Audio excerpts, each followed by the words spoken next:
सुरुवातीलाच बातमी आहे छत्रपती संभाजीनगरातून। छत्रपती संभाजीनगर मधल्या मिटमिटा भागात एका तथाकथित डॉनच्या बंगल्यावर शहर गुन्हे शाखेने पहाटे छापा टाकलेला आहे। या संबंधित डॉनच्या मृत्यूनंतर अवघ्या महिन्याभरातच ही अत्यंत गोपनीय आणि मोठी कारवाई करण्यात आली आहे।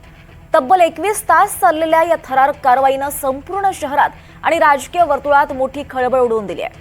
गुन्हे शाखेने केलेल्या या कारवाईमध्ये बंगल्यातल्या 2 खोल्यांमध्ये कोट्यवधी रुपयांची रोख रक्कम आढळून आली आहे। ही रक्कम बेहिशोबी असल्याचा पोलिसांना संशय आहे आणि धक्कादायक बाब म्हणजे जप्त केलेल्या रकमेमध्ये सर्वाधिक 100 रुपयांच्या नोटा आहेत। पैशांचा हा डोंगर मोजण्यासाठी पोलिसांना तब्बल 5 पेक्षा जास्त नोटा मोजण्याच्या मशीन्स बंगल्यात मागवाव्या लागल्या होत्या।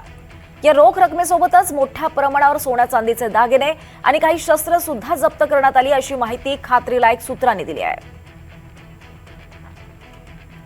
अधिक माहिती घेऊयात आमचे प्रतिनिधी मोहसिन शेख यांच्याकडून। मोहसिन, या कारवाई संदर्भात काय अधिक माहिती आहे? दीपाली, नक्कीच आपण बघतोय की ही मोठी कारवाई गुन्हे शाखेने केलेली आहे आणि आता या सगळ्या गोष्टी आरोपीचं नाव देखील समोर आलेलं आहे, 2 फोटो देखील समोर आले, ज्यात आपण बघतोय की मोठ्या प्रमाणात कॅश मोजली जाते। एकूण 5 मशीन या ठिकाणी आणावं लागल्या होत्या। एवढ्या मोठ्या प्रमाणात कॅश होती, जी माहिती मिळते त्यानुसार 5 कोटींची कॅश जप्त करण्यात आलेली आहे आणि बाबा फर्जन असं या आरोपीचं नाव आहे। ज्या डॉन समजलं जात होतं त्यांचा मृत्यू देखील यापूर्वी झालेला आहे आणि त्यानंतर ही सगळी कारवाई करण्यात आली होती। आणखी धक्कादायक म्हणजे 21 लाखाचं सोनं, 4 रायफल, 8 लाखांची चांदी आणि 500 कारतूस सोबतच तलवार, चाकू असा शस्त्र साठा या ठिकाणी मिळून आलेला आहे आणि पोलिसांनी गुन्हे शाखेने ही कारवाई केली आहे आणि त्यानंतर हा सगळा प्रकार समोर आलाय।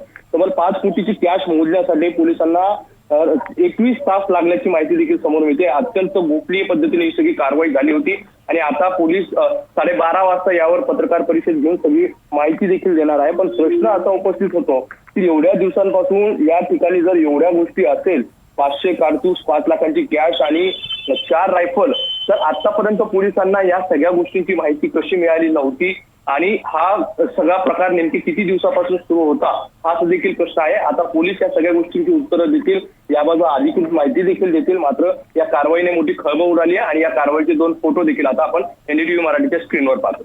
दीपाली, निश्चितच मोहसिन, धन्यवाद या सविस्तर माहितीसाठी।